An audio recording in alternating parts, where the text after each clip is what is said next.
OBC आरक्षणावरून नवनाथ वाघमारेंनी पुन्हा मनोज जरांगे आणि सरकारवर निशाणा साधलाय। ओबीसी नेते आमदार खासदारांना आरक्षणासाठी लढण्याचं त्यांनी आवाहन केलंय। यावेळी त्यांनी बावनकुळेंवरही सडकून टीका केली आहे। पाहूया।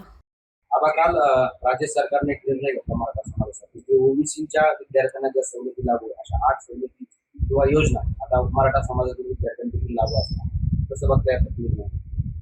काय झालंय, राज्य सरकार जाणीवपूर्वक कुठतरी जरांगे आणि राज्य सरकार याच्यामध्ये कुठतरी मिली भगत असल्याचा प्रकार आपल्याला पाहायला समोर मिळतोय। जरांगेनी मागायचं आणि राज्य सरकारने द्यायचं।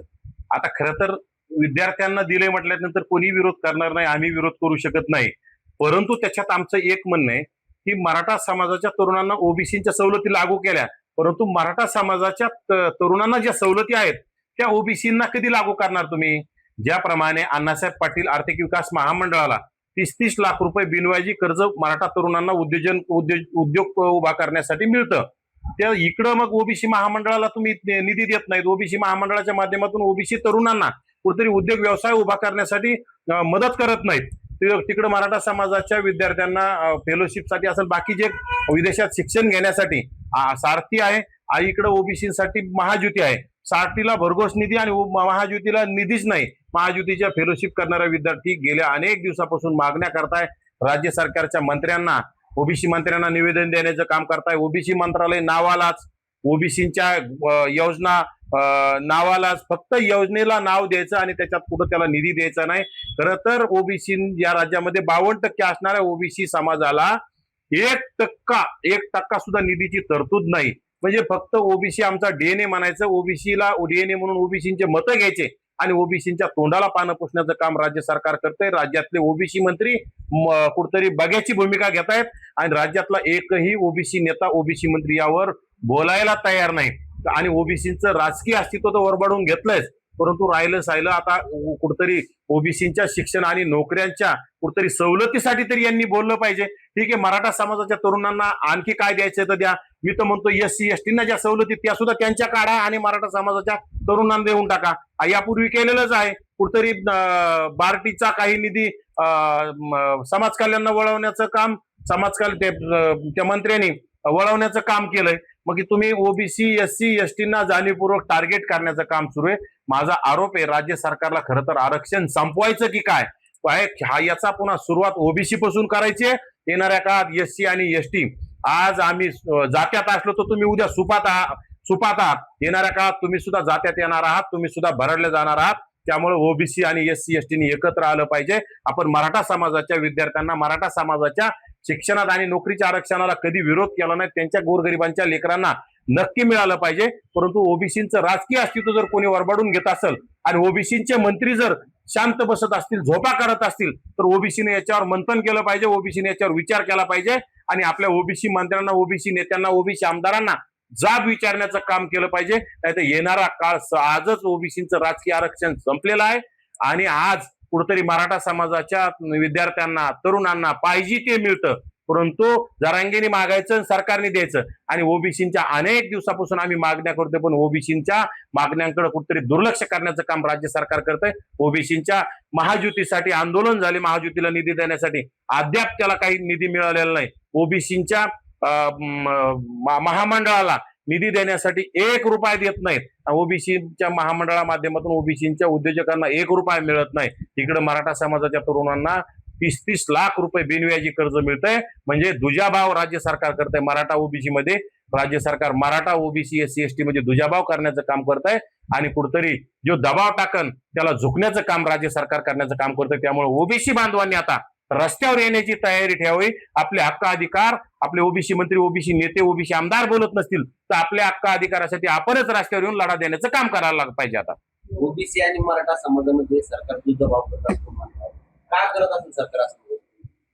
ते जाणीवपूर्वक कुठतरी हे जरांगे आणि सरकारचं कुठतरी सेटलमेंट आहे ती जरांगे सरकारची स्क्रिप्ट वाजवण्याचं काम करतो। जरांगे अगदी उपोषणाला बसल्याच्या नंतर 1 तासात मंत्री आणि प्रतिनिधी तिथे येतात।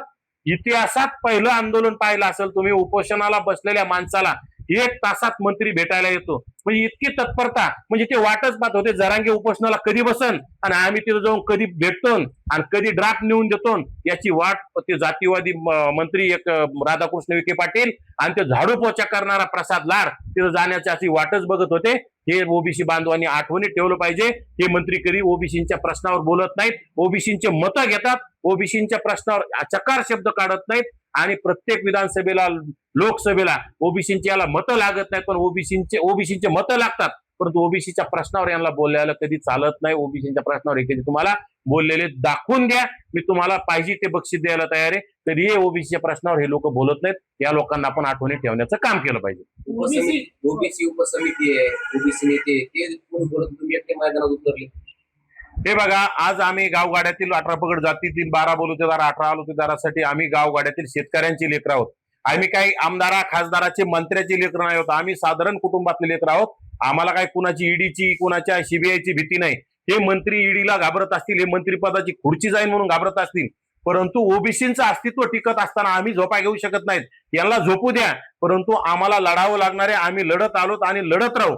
कारण ओबीसी समाजाचं अस्तित्व जर कोणी वरबाडून घेत असेल तर त्यांच्यासाठी, त्या भोळ्या बाबड्या समाजासाठी कोणीतरी लढलं पाहिजे. त्या हेतूने आम्ही लढत आहोत आणि आमची ह्या मंत्र्यांना, ओबीसीच्या मंत्र्यांना, ओबीसी आमदारांना आणि ओबीसीच्या नेत्यांना कळकळीची विनंती, बाबा हो बाहेर या.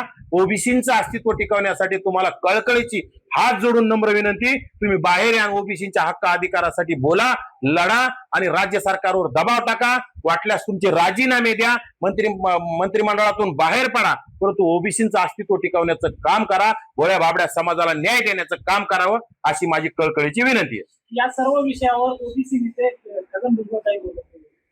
ते बघा, छगन भुजबळ साहेबांनी आयुष्यभर ओबीसींचा लढा केलेला आहे. त्यांनीच बोलावं असं का, भुजबळ साहेबांनीच का बोलावं?